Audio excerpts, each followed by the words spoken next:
સમાચારમાં વાત કરીએ તો સાબરકાંઠાથી સમાચાર પ્રાપ્ત થયા છે તો સાબરકાંઠામાં ખોટા દસ્તાવેજો રજૂ કરવા ના સામે ફરિયાદ દાખલ કરાઈ છે તો આ અંગે હાલ કાર્યવાહી હાથ ધરાશે। કોરોનાની સહાય મેળવવા માટે ખોટા દસ્તાવેજ છે તે રજૂ કરવામાં આવ્યા છે તો 4 અરજદારોએ સહાય મેળવવા માટે અરજી કરી હતી। મહત્વપૂર્ણ સમાચાર સામે આવી રહ્યા છે તો બીજી તરફ અરજદારોએ સહાયનું ખોટું ફોર્મ ભરી હોવાનું પણ તપાસમાં સામે આવ્યું છે।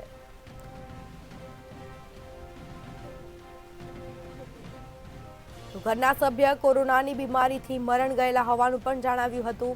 તલોદના મામલતદારે 4 અરજદાર સામે હાલ પોલીસ ફરિયાદ નોંધાવી છે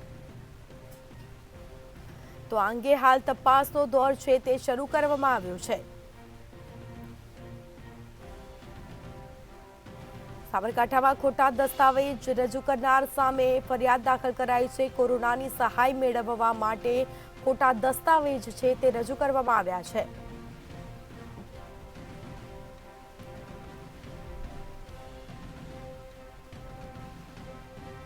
તો 4 અરજદારોએ સહાય મેળવવા માટે અરજી કરી હતી જેમાં હાલ આ અંગે પોલીસે તપાસના ચક્રો ગતિમાન કર્યા છે।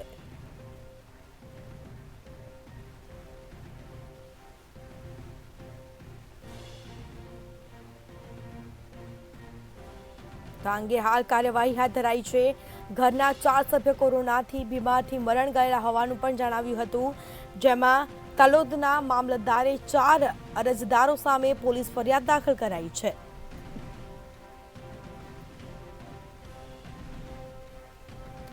તો આ અંગે હાલ પોલીસ ફરિયાદ નોંધાઈ છે। કોરોનાની સહાય મેળવવા માટે ખોટા દસ્તાવેજો છે તે રજૂ કરવામાં આવ્યા છે। 4 અરજદારોએ સહાય મેળવવા માટે અરજી કરી હતી જેમાં તપાસ દરમિયાન ખોટા સહી સિક્કા થયા હોવાનું પણ તપાસમાં સામે આવ્યું છે। ઘરના સભ્યો કોરોનાથી બીમારથી મરણ ગયેલા હોવાનું પણ જણાવ્યું હતું।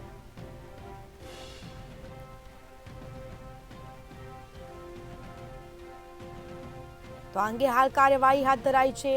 ખોટા દસ્તાવેજ રજૂ કરનારા સામે ફરિયાદ નોંધાઈ છે। કોરોનાની સહાય મેળવવા માટે ખોટા દસ્તાવેજ છે તે રજૂ કરવામાં આવ્યા છે।